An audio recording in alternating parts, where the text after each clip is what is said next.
अरहन्ताणं नमो अरहन्ताणं नमो अरहन्ताणं। ज्योति की साधना करने वाले साधक पर एक साधक ने प्रश्न उपस्थित किया। जयाचार्य ने लिखा है, प्रभु कोई आपकी वंदना करते हैं, आप राग में नहीं जाते, खुश नहीं होते। कोई आपकी निंदा करता है तो आपके मन में द्वेष नहीं जागता। क्या यह अतिशयोक्ति नहीं है? कोरी आकाशी उड़ान नहीं है? क्या यह संभव है कि आदमी प्रशंसा करने पर, वंदना करने पर हर्ष में न जाए और निंदा करने पर गलानी से न भर जाए, चाहे बाहर प्रदर्शित न करे, पर अंतःकरण में राग और द्वेष की ऊर्मी न जागी? क्या यह मनुष्य के लिए संभव है? कोई भी मनुष्य शायद ऐसा नहीं मिल सकता जो इसका अपवाद हो। तो फिर यह अध्यात्म की एक अतिशयोक्ति है। हर बात को बढ़ा चढ़ाकर कहने में अध्यात्म किसी से पीछे नहीं। बहुत बातें बढ़ा चढ़ाकर लिखी गई।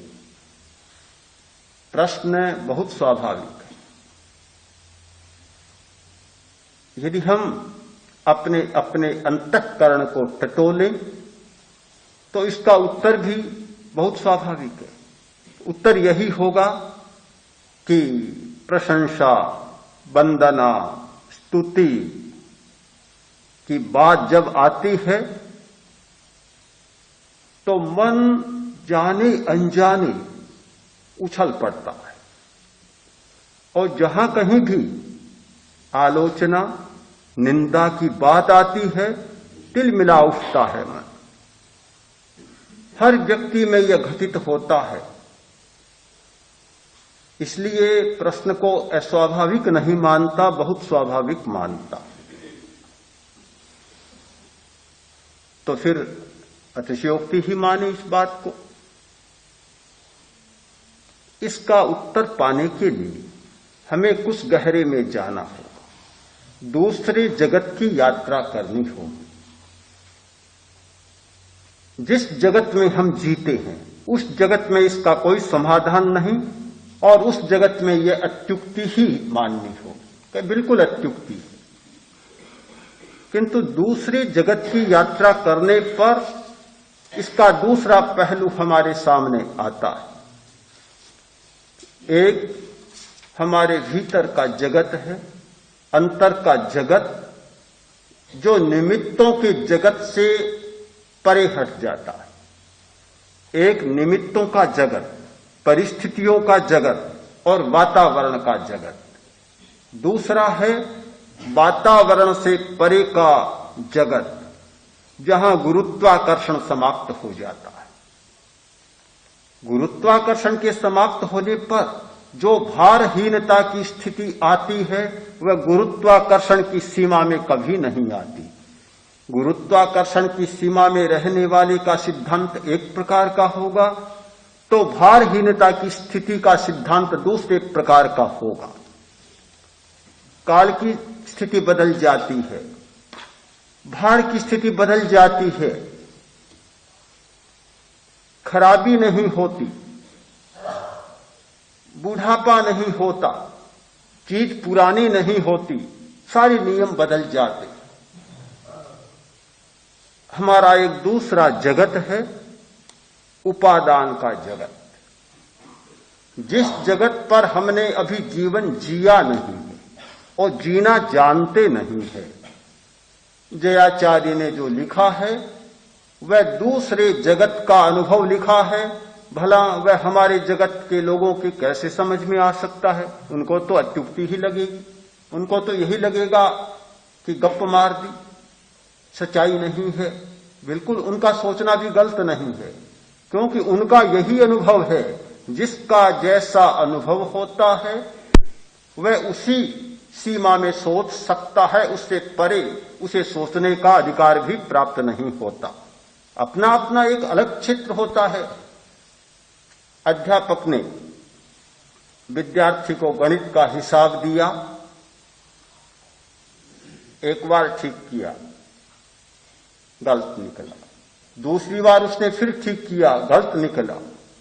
4 बार ठीक किया, 4 बार ही गलत निकला। 5वीं बार फिर उसने ठीक किया, लाया। अध्यापक ने कहा काफी ठीक तो हो गया, पर अभी भी 25 पैसों का इसमें एक गोल निकलता है। 25 पैसों का हिसाब त्रुटिपूर्ण है। उसने कहा थक गया, मैं तो चूर हो गया, कितनी बार आपने करा लिया, ये लो 25 पैसे, मुझे तो भूख लगी है, घर तो जाने दो। अपना अपना एक अलग धरातल होता है। अध्यापक को 25 पैसों से कोई लेना देना नहीं था, पर वह तो ये समझता कि ये 25 पैसों के लिए अटका रहे हैं मेरे साथ। अपना एक भिन्न भूमिका और भिन्न धरातल होता है।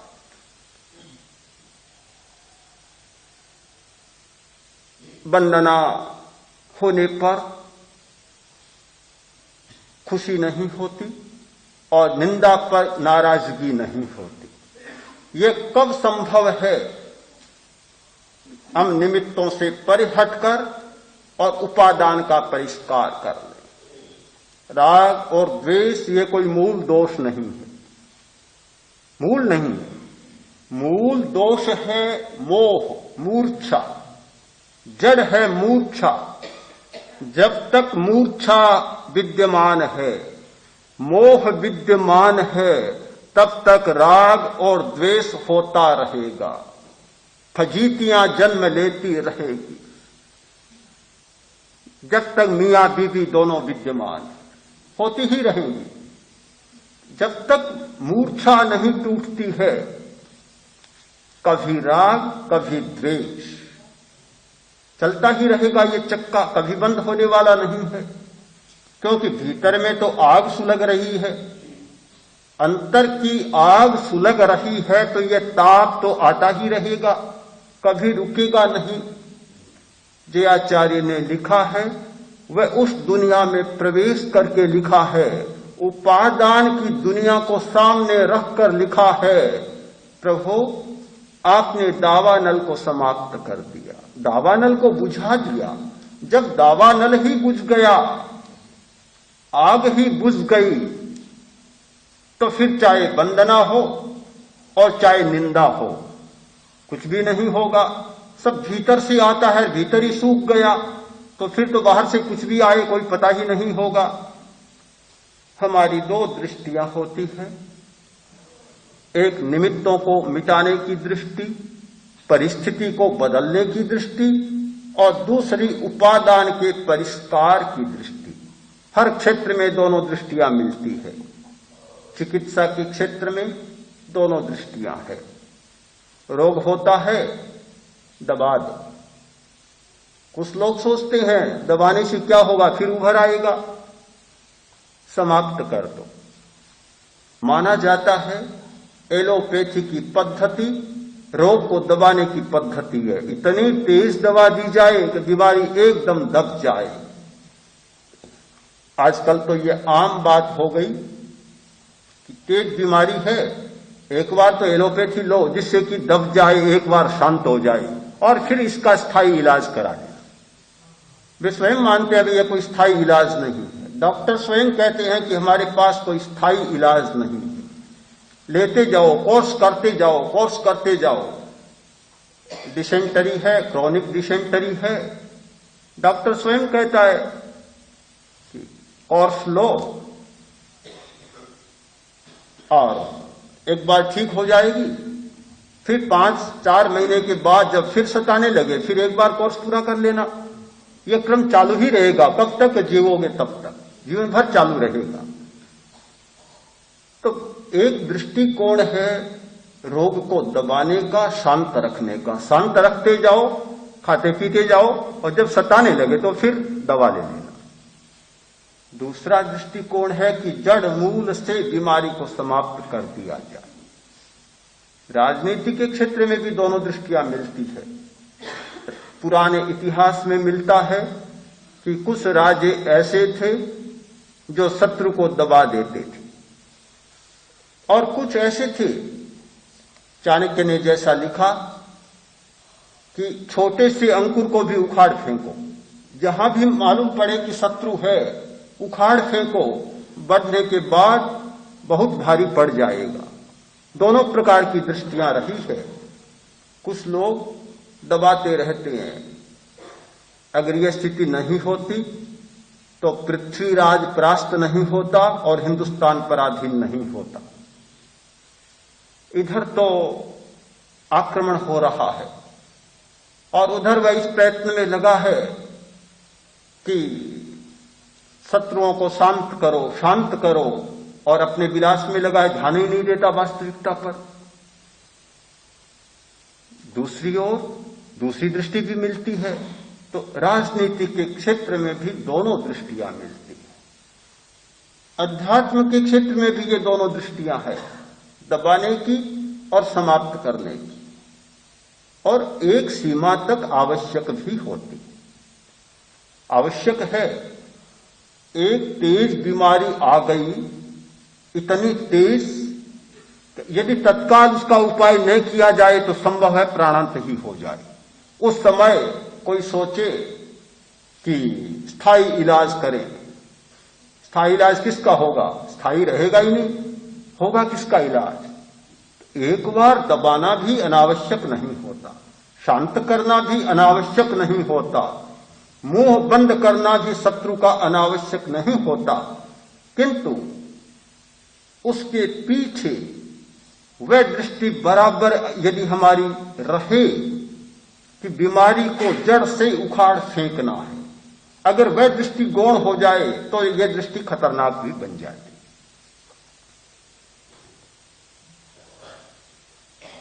जयाचार्य ने लिखा है, प्रभु आपने दो रास्ते अपनाए,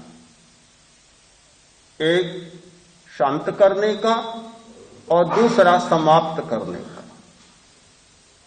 समाप्त करने का, राग द्वेष जब जब उभरे आप शांत करते चले गए, किंतु दूसरा रास्ता था समाप्त करने का, मोह को उखाड़ फेंकने का। ये दो रास्ते होते हैं। आपने पहले तो रास्ता अपनाया एक सीमा तक, किंतु बाद में जब दो रास्ते साफ हो गए तो आपने वह रास्ता लिया जो समाप्त करने का रास्ता है।